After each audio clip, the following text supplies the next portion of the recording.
결국 무슨 얘기냐면은 플랫폼의 참여자들이 가치 창출을 그러니까는 할 수 있어야 되는 것인데, 단지 기존 플랫폼보다 더 유리한 건 뭐냐면은 데이터를 다 같이 공유할 수 있기 때문에 그 데이터를 그러니까는 데이터를 그러니까 확보한 것만 가지고 가치 창출이 저절로 되는 게 아니라 이거입니다.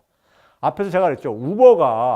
우버가 지금 그러니까는 창업한 때부터 해서 지금까지 계속 손실을 보고 있는데 왜 기업 가치가 엄청나게 1200억 달러나 이렇게 형성이 돼 있느냐. 우리로서는 일반 사람들이 다 이해가 안 가는 부분일 텐데 사람들이 왜 거기에 대해서 이렇게 그 주가를 높게 이렇게 평가를 할까요? 우버가 미래에 그러니까 어떤 수익을 만들어낼 수 있다고 기대를 하고 있는 것이 있는 거예요.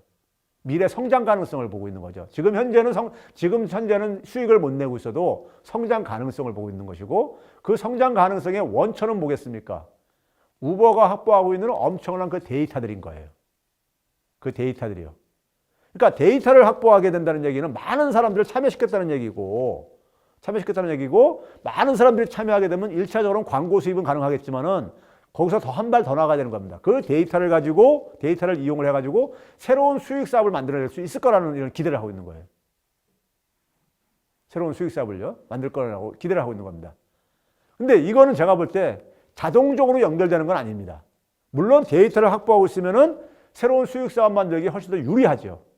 많은 정보를 갖고 있으니까요.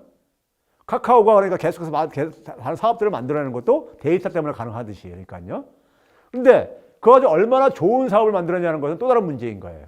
데이터가 있다고 해서 무조건 되고 다 그러니까 좋은 사업이 만들어지는 건 아닙니다.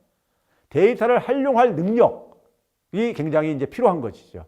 그럼 마찬가지로 블록체인 기반의 플랫폼에 참여하는 사용자들도 그 데이터는 이용할 수 있다는 점에서 과거의 플랫폼, 기존의 플랫폼보다는 진일보한 측면이 있다 이거예요. 문제는 그 데이터를 가졌다고 해가지고 모두가 다 가치를 창출할 수 있는 건 아니라 이겁니다. 왜? 현재의 교육에 의해 가지고 가진 역량들은 데이터가 없어서 그러니까는 사실 그러니까 이 사업을 못 만들어내는 경우도 있지만 데이터가 있어도 사업을 만들어낼 수 없는 경우들이 많습니다. 특히 우리나라 같은 경우는 창의성이라든가 문제 해결 능력 이런 게 없는 이렇게 교육받은 상황 속에서는 데이터가 있다고 해가지고 그러니까 어떤 사업을 만들어낼 수 있는 건 아니거든요, 자동적으로요.